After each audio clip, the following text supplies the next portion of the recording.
इस मन की बकबक से परेशान हो गया हूं।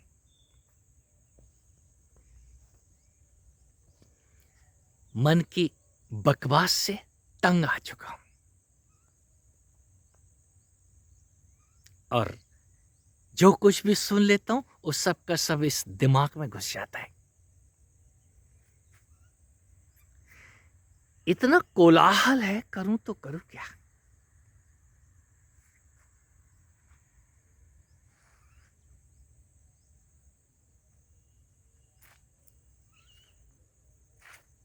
फिर मेरी मत सुनो,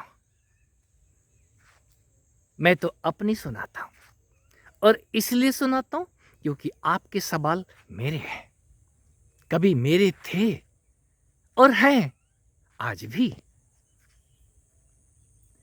कैसे कह दूं मैं।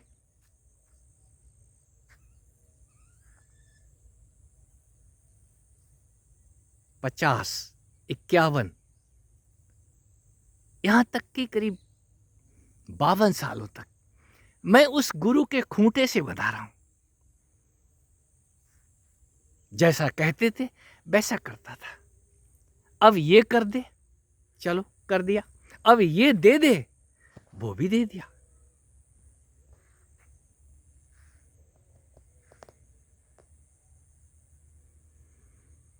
अमुक साल तक 2016 के बाद तेरे जीवन में परम शांति होगी। सिरोधार्य। आखिर कब तक ये मन बाहर वालों की बकवास को सुनता। इसने अपने को तो छोड़ा, गुरु को भी छोड़ दिया।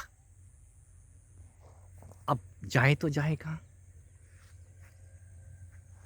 चल जंगल भाग चलते हैं। इस मन की सुन रहा था, सब कुछ छोड़ दिया है, अब जंगल भाग चलते हैं। जंगल में गए तो इस गुफा में शांति मिलेगी, इस मंदिर में शांति मिलेगी, इस आश्रम में शांति मिलेगी, इस संत के साथ बैठ के शांति मिलेगी। कुछ भी नहीं हुआ। गुरु के वचन 2016 के बाद तेरे जीवन में महाशांति होगी। समय ना आपके हाथ में है, ना किसी गुरु के हाथ में, और ना ही किसी बाहर वाले व्यक्ति के हाथ में है। समय अपना काम करता है और समय ने अपना काम किया। हम समय ही भूल गए और आज मैं कह सकता हूं वो शांति समय में नहीं थी।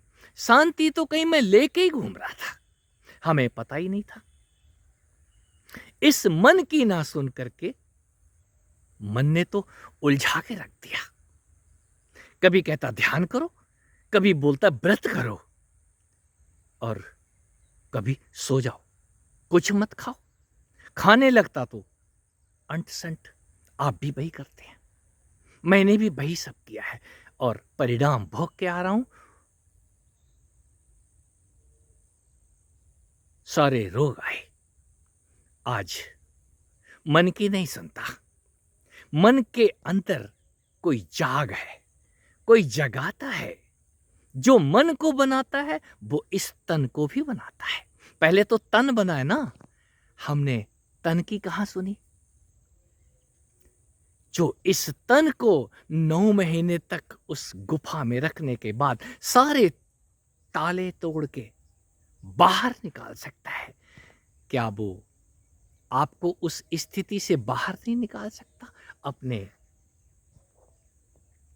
चाहे वो साधना हो, चाहे वो ध्यान हो, अब जो कुछ भी करते हैं आप अपने तन की सुने। तन कुछ कहता है आसन बदल ले, अब कुछ खा ले, वो स्वयं ही आपको लेके जाएगा। लेकिन ये इतना आसान नहीं है। यहीं से किसी गुरु, किसी संत, किसी प्रज्ञावान पुरुष की दी हुई वो आग, अग्नि, गुरु अग्नि देता है। बेशक बाहर गुरु कुछ भी बोले, लेकिन गुरु साथ में अग्नि भी देता है। आग जीते जी इस तन रूपी चिता को जलाती है और जब तू तन की सुनेगा तो वो आग तुझे शनै शनै महसूस होगी। इस तन में कहीं ना कहीं तेरे वो ज्वालामुखी नित्य जलते हुए तुझे दिखाई देंगे। ये ज्वालामुखी एक दिन आग लगा देते हैं। वो आग समझ आती है, फिर ये मन वापस लौटता है जब वो आग लगी हो। जानकारियां लेकर के पूरी जिंदगी जानकारियां जुटाई है ना इसने, वो फिर ये बताता है अब इसका मतलब ये है, इसका मतलब ये है, बस सुनो तो सही। वो तो पहले कांटे लेके आएगा, भांग धतूरे लेके आएगा, इस तन रूपी शिव जी के ऊपर वो इतने विचार चढ़ा देगा कि आप दब के मरणासन्न हो जाएंगे। यात्रा लंबी है, हिम्मत है तो चलते रहो। जीवन आपके हाथ में नहीं है, लेकिन जागना और सोना ये भी आपके हाथ में नहीं है। कोई है जो जगाता है। यदि इतना समझ में आ रहा है कि कोई जगाता है आपको, शरणागत हो जाओ, फिर वो जो कराए दुल्हनिया बन जाओ। दुल्हनिया नहीं बन सकते तो मित्रों दूल्हा बन जाओ। वो अपना काम करेगी, इंतजार तो करो, वो आती है और वो आते हैं। जिसको आप कहते हो ना, कोई है जो मुझे झकझोर के चला जाता है, आप इंतजार तो करो, वो आते हैं। और आएंगे तभी जब आप धैर्यपूर्ण तरीके से, शांति से इंतजार करोगे। वो 24 घंटे में कभी भी आप जागते रहना।